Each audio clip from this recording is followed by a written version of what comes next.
Ladies and gentlemen, are you ready?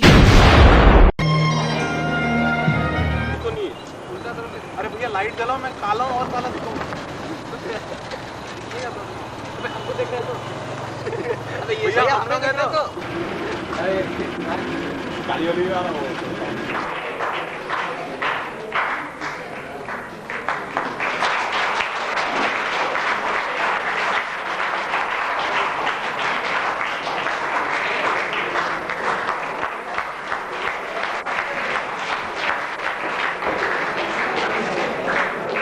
Professor of Examining in the information head.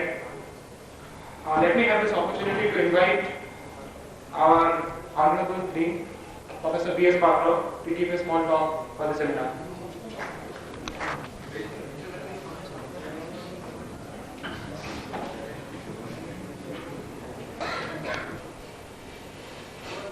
My dear faculty members and fellow students.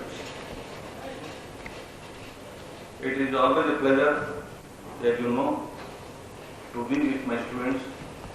That is why I have joined this profession, to remain perpetually young.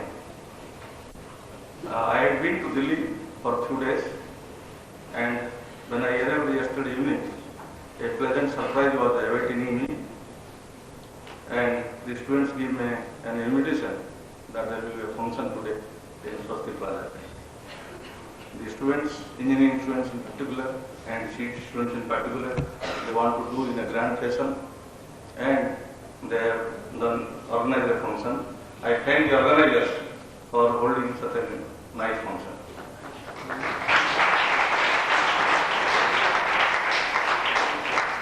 Today we have come to listen to some eminent speakers like Professor Naik and Mr. Devi Prasad Das, and also through a news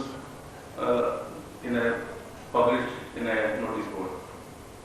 Let me try to avail this opportunity because, as you know, professors, when you have got a very rapt audience and a mic before them, there is nothing to stop them. I will start with a story which is an old story. You might have heard the story of the tortoise and the hare who had a race. And you know the results. The hare started fast, but seeing the tortoise way behind, stopped for a rest and slept. And the tortoise became fast. That was the story of previous years, an old story, where one person wins and one person loses. But the modern story is slightly different. In this story, next day, the hare went to the tortoise. He told, yesterday I was very much not in a mood to run, so I slept. Let us have a race tomorrow. The tortoise told, okay. Then they ran the race. And second time, the hare did not sleep and crossed the line first. So he became the first. Next day, the tortoise was organization where you will serve your life throughout. Now, having said this, I really feel happy that we have come here to listen to great persons like Professor Bhubaneswar Naik and Mr. Devi Prasad Das. And I once again thank the organizers for inviting me to this function. Here I think it's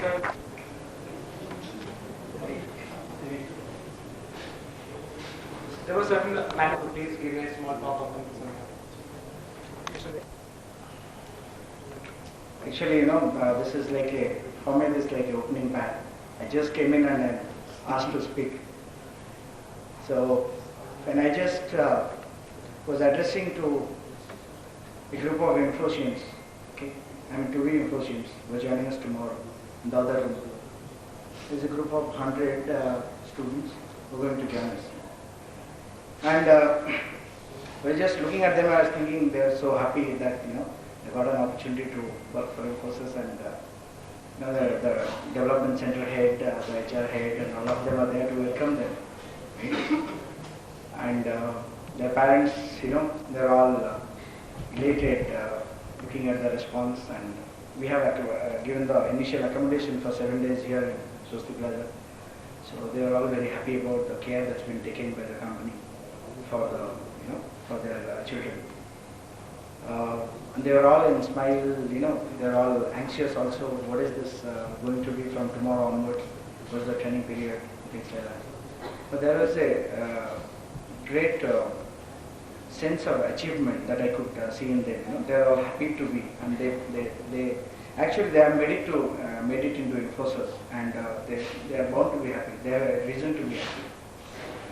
So I was wondering the kind of satisfaction, kind of happiness that comes when you make it to a good company.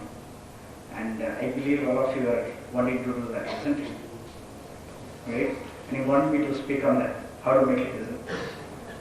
Because I talked to, I know some of your student members who came and approached me for a talk. It was also a surprise call on me about 2 days back when somebody said you must come and speak here. I said about what? Anything that you like. So that became a problem because it's a problem. Like the professor said, given a chance and given a mic and given an audience, we would like to go on forever and ever. I don't really agree with it. We also need a blackboard, which is not here, so we will not go forever. So what I wanted to speak about is a bit about what Prasad just covered. It's about how you can make yourself employable in future, a little bit about it. But more than that, I would like to give a slightly different perspective about IT itself, what IT is about. A few years back, one of this washing machine manufacturing sales fellows, he went to Punjab to see how he can sell more of his washing machines, right? And he was surprised to find that his washing machines were used for a very, very different purpose. It was not for washing clothes. They were used for making lassi, buttermilk. Now, that speaks for, to some extent, the innovativeness of the Sardarjis, people who live in Punjab.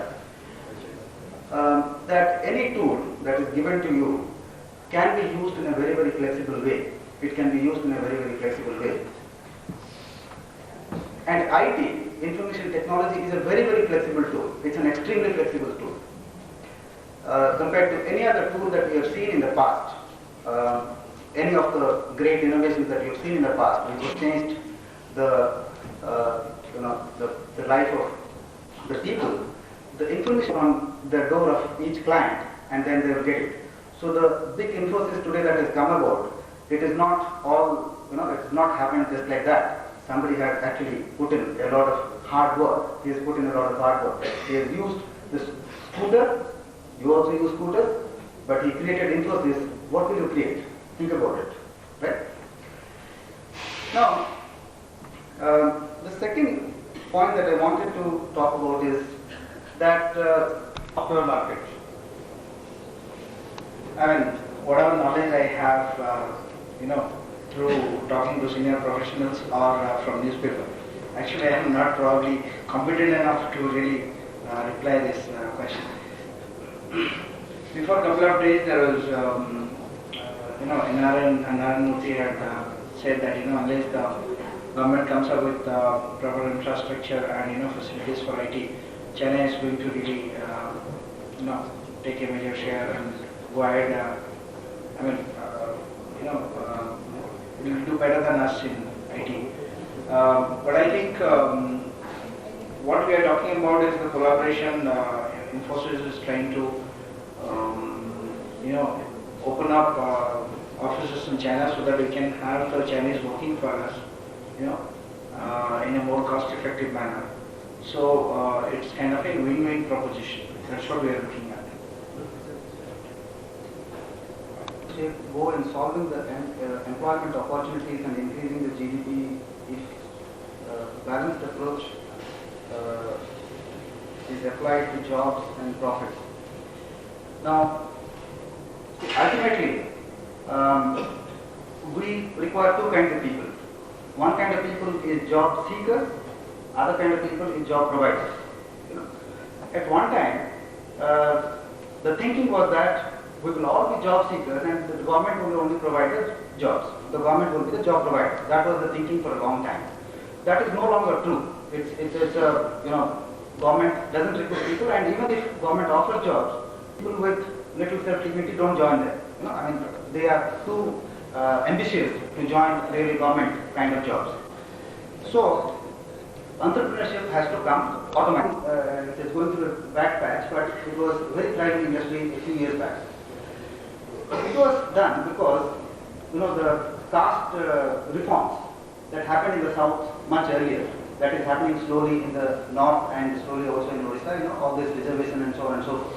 So at one time, for the Brahmin boys or upper caste people in Tamil Nadu, there were only less than, I think, 2 or 3% seats were left. Everything was meant for the rest of the people. Then obviously, what do these people do? You can't really find a job, can't find education, can't find a job in that kind of an environment, only with 2% left. So many people, they decided to go outside the state, they decided to go outside the country, so you find people like this. But many other people, they decided to become entrepreneurs. And this has come about through the leather industry. Remember, the Tamil Brahmins, unlike risk, entrepreneurship is full of risk. You cannot really become an entrepreneur. Then how do you take risk? It happens when you are pushed to the wall. You have no options left but to become an entrepreneur. So if Infosys keeps on providing jobs, I'm sure we will not find any entrepreneurs here. But Infosys stops taking this thing, stops taking people, we will see that some people will decide, no, let us do something on our own. Let us do something on our own. And to some extent, I think it is necessary in this part of the country, eastern India, Odisha, Bengal and other places, where people are by nature not entrepreneurs. Whereas in other states, for example Gujarat, Maharashtra and other places, you find there are communities who are entrepreneurs. A very interesting story about one of my colleagues who was doing research. The interviewing panel or the interviewer makes up his her mind in the first 5 minutes, which the limit of time. And the person asked me the question is it fair, that somebody makes up their mind in the first 5 minutes and then keep on validating the decision. I do not know whether it's fair or not, but that's the truth. Okay. And that is what it happens, kind of a research from personal contacts, from experience. You see, usually, in the first couple of minutes, the decision is almost made that if the person is fit or not. Then you go on validating the decision. That's how it happens. So that's the truth. So what I'm saying that's why I call it a moment of truth. You have to accept that and probably get prepared accordingly. So there is no fairness in that. If I can add. So, basically human beings constitute the panel, of course. So is it fair on the candidate that once an interviewer has already established an opinion about that person, does that usually change during the next 25 minutes or something? Yeah. Usually it's human nature, right? It's nothing right or wrong about it. But yes, the person keeps revalidating or validating his decision for the next 20 minutes. It could happen that initial 5 minutes I thought, oh, he looks great, so let me think about it. Oh, his appearance is so good. First 5 minutes, his introduction, the way he is presented is fantastic. But then you go into the subject, he knows nothing. So you have to change your decision. So that's not always true. But what I'm saying is that impression is extremely important. The interviewers again take 25 minutes to really reject you, to really confirm that you are not fit. But the 25 minutes is available to revalidate or change their opinion. Eligible and what is the benefit and so on and so forth.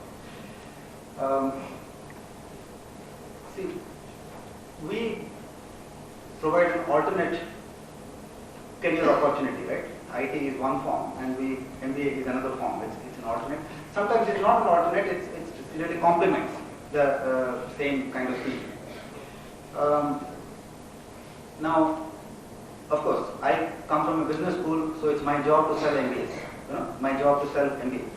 But I would be more rational here and say that what does really MBA do? What does really MBA do? Like Mr. Das said just now, the impression counts. The impression counts. If you observe, if a person comes to me, okay, very good at mathematics, but poor at English, right? I will find out his lack of English, lack of knowledge of English in 2 minutes time. But fact that whether he knows mathematics or not, perhaps will take me years to find out. Whether he's really good at it or he's not good at it, I don't really know about it. Now, this is the kind of quality which is required in the workplace, whether you are an MBA, whether you are an IT professional, etc. It's required everywhere. It's required everywhere. And these are the things which need to be cultivated, not just at the engineering college or at the MBB school level, but it has to be cultivated right from the early education itself. It has to be cultivated from the early education itself. Now, if you have not cultivated it, you did not have an opportunity to do that, still it is not too late, you need to cultivate it because it's a very necessary and essential quality which needs to be cultivated. It's a very necessary quality which needs to be cultivated. Nobody will give you marks for communication, but if you are a poor communicator, you will have a tough time proving your knowledge in anything else. Nobody will give you marks for communication. The other thing is necessary. So therefore, if you look at the necessary and the sufficiency of conditions for various things, the basic personality development, communication skills, being articulate in whatever you're saying, these are very, very essential skills. These are very, very essential skills needed for everyone. Needed for everyone. Because of many things. One reason is that the education has become expensive, so people may pay money for it, and therefore they demand the worth for their money. They demand, I am paying so much money, so what are the returns I am going to get out of it? What kind of returns I am going to get out of it? So, using this, many of the magazines today, they have started a big business. So they have started this ranking business, which used to be there in the TVs. It used to be there, in fact, in radio earlier, called a program called Binaka Gitmala. So there is a person called Amin Sayani, very famous person, and those of you, the program I think almost stopped by the time you were born, but it was a very popular program, a countdown program. It was a countdown program, which is number 1, which is number 2, which is number 3. It became a huge hit once again in the TVs when the satellite channel started. They started Philips Top 10 and all those kind of programs they started, which today fortunately that has vanished, except in MTV, which there is a program called MTV 1, 2, 3. I don't really find any rural colleges. It's coming up everywhere. In fact, they started ranking the cities, they started ranking the states, they started ranking everything. And business schools is a very good thing because that issue, particular issue, whichever does the ranking, it is the highest seller. It's the highest seller. Imagine how many students actually are buying it. Obviously others are not buying it. Maybe their parents are also buying it. But to tell you very frankly, how do I judge an institute? There are a few things one can look for. One is, I would look at the pedigree of the institute. So suppose you have Howard Business School, which is 150 years old. You look at IIM Ahmedabad, which is say 30 years old. If you look at XIMB, which is let's say 15-20 years old, and something else which is 5 years old, you look at the pedigree and what they have been doing over the years. It's a bit like saying, I am a topper in semester 1, semester 2, semester 3, semester 4. So that's a pedigree of the student. We look pedigree of the institute. The second thing, of course, you look for is the kind of students that study there. Your peer group. So, if you look at Indian schools, you look at an international school, you look at the kind of students that study there, who are your peers and who are your competitors within that school, and that tells you about the quality of the school itself, the business school itself. The other thing, Japanese corporations, much of the management philosophy is about creativity at a low level. The Toyota and the Nissans and the Hondas and all other people, they have come up with a lot of management philosophy called Kaizen and funny sounding names, but they are all about creativity at a very, very low level. Not creativity at the CEO level, but the creativity at the worker level. Same thing is also happening elsewhere. But unfortunately, if you want to be absolutely creative, don't take up a job. Do your own company, create your own company, and then you create whatever you like. Create wealth and create other forms of things. There is no problem about it. But if you join an organization, I am afraid that unless you reach the top, even at the top, actually there is no the scope for creativity is fairly limited, because you have to meet the obligations of various stakeholders that exist within in the environment, and even the CEO has to meet the requirements of the Wall Street, like what the Infosys will do. Nasdaq, they are listed, so they have to follow the norms of Nasdaq, and if your profitability falls, and even if Nandan Nilekani is very, very creative, no one is going to give him marks. You have to meet your benchmarks about your profitability and so on and so forth.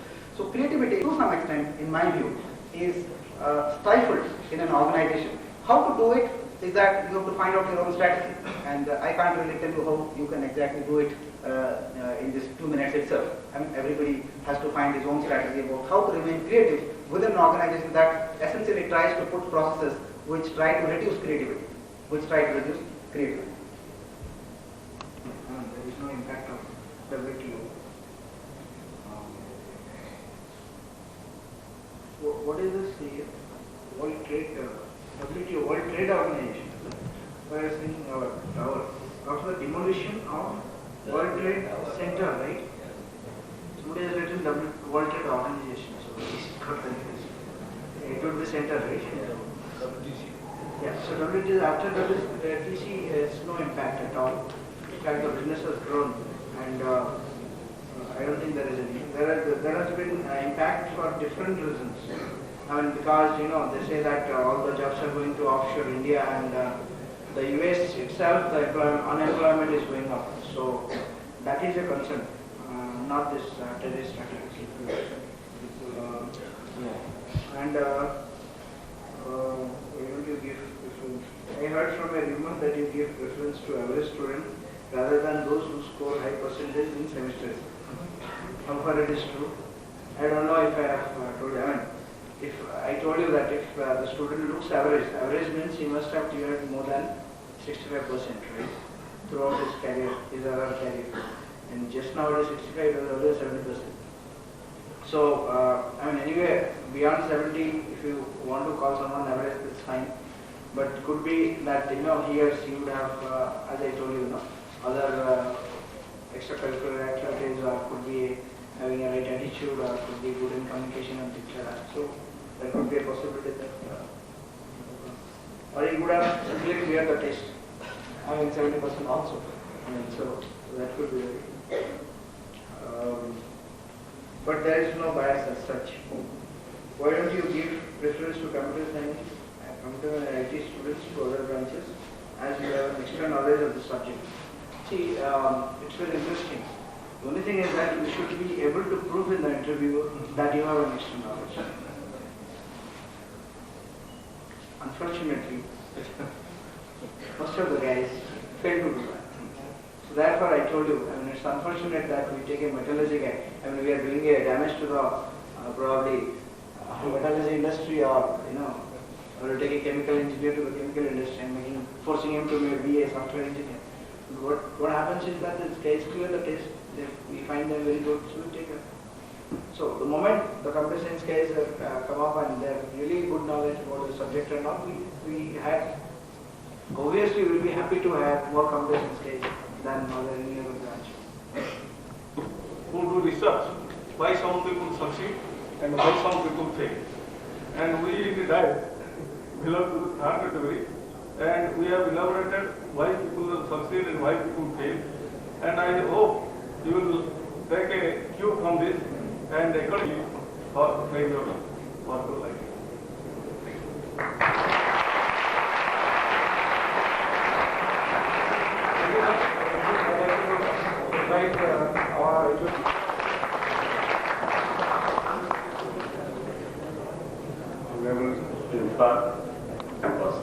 And I request my principal that let space be provided in your college so that instead of holding this function outside the campus, we'll have it and we'll fill it.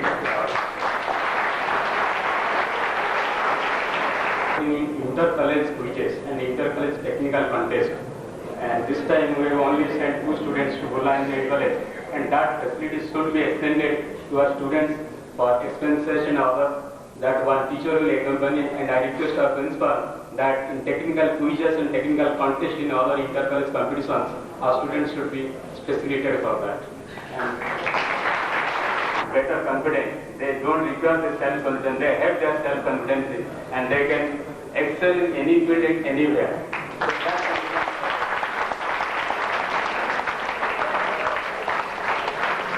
The interaction among the industry and in various institutions, and so that we can organize this time and it will give certain boost, a moral boost, and this interaction will help to our students. So my request to students is that they should develop, and there are always merits and demerits everywhere. So whatever the best facilities available in our college, in our campus, you should avail that and never feel that you are in a bad place or in a bad situation or in a bad college. So this college has got a very good name. In Odisha, you see in the Zaire we are coming in number 1. And we all hope, not in Odisha, but at the international level, you should excel in your field and in your caliber.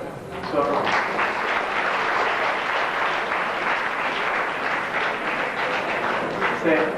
our principal has told a joke. I will tell you a joke, and I beg excuse for that. That if anybody is belonging to that category, please, I beg excuse for that. So there are 3 different types of students, one from physics, one from chemistry, and one from mathematics. So they had an evening walk. During that evening walk, they went and saw a very good river, and the river, the flow current was so high, and the depth, they are unable to judge it. So then the mathematics student, he told, I will definitely measure the depth of the river.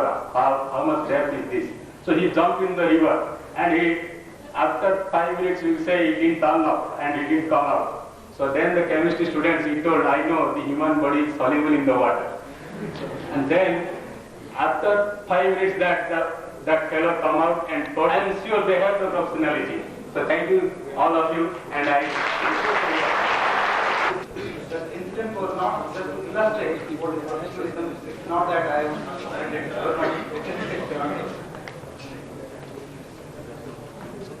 Thank you, sir. Now we'll call for Professor P.K. Sarkati for giving his concluding speech on the segment.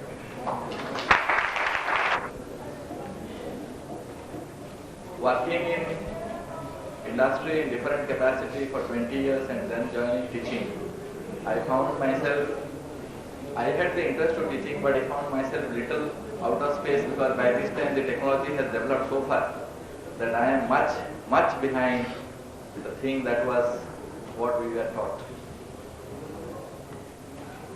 So, as you said, that is there an age for learning? There is no age for learning. I took the plunge for doing my higher studies, and I did it. Did my PhD at the age of 51 years. So there is no limit, there is no age limit for doing any studies. Okay, and that too from IIT Kharagpur. So don't get disheartened. You have the chill, you have the courage, you have the age, and you can learn anything. The question that is required is that you have to have the logical thinking. That is more important. Okay. So he knows, Professor Naik knows that what kind of things were there in the 70s when I graduated, and what kind of things are now when you will graduate. But behind everything, whether it is Fortran or C or C++, basic thing is the logic. The flow diagram, we used to call it, converted to the flow diagram, then to the algorithm, which will take more time for me to understand and write. Let us stick to the old traditional concept of flow diagram. Thank you very much. And with that flow diagram, I'd like to request Professor P.K. Patra to present a memento to Professor Gopal Krishna Naik.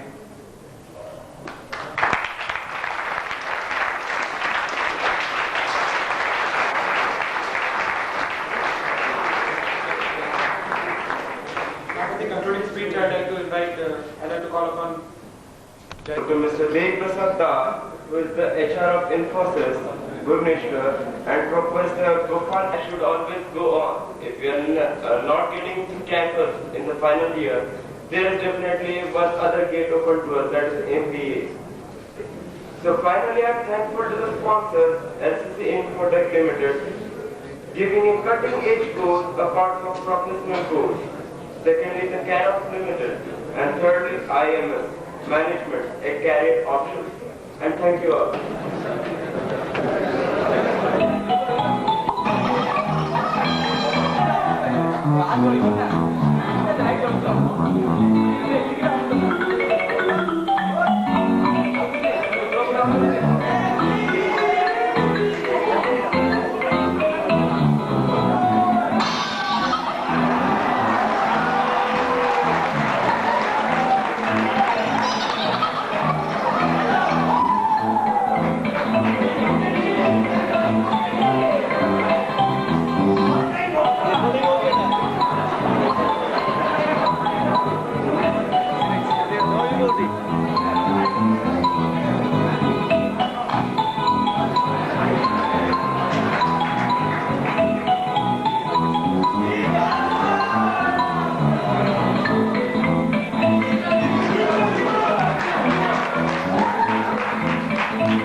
Literally mine, okay. So 80% is taken outside.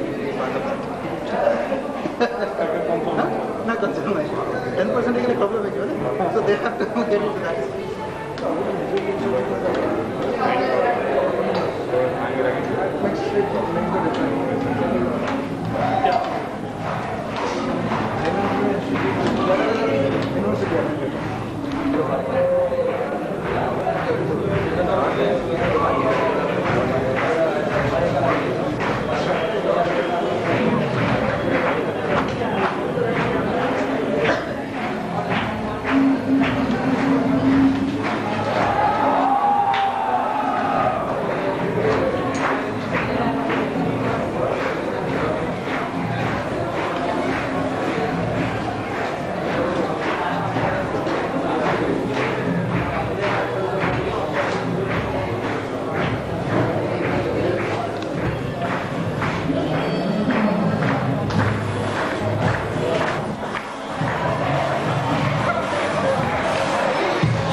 Yaaro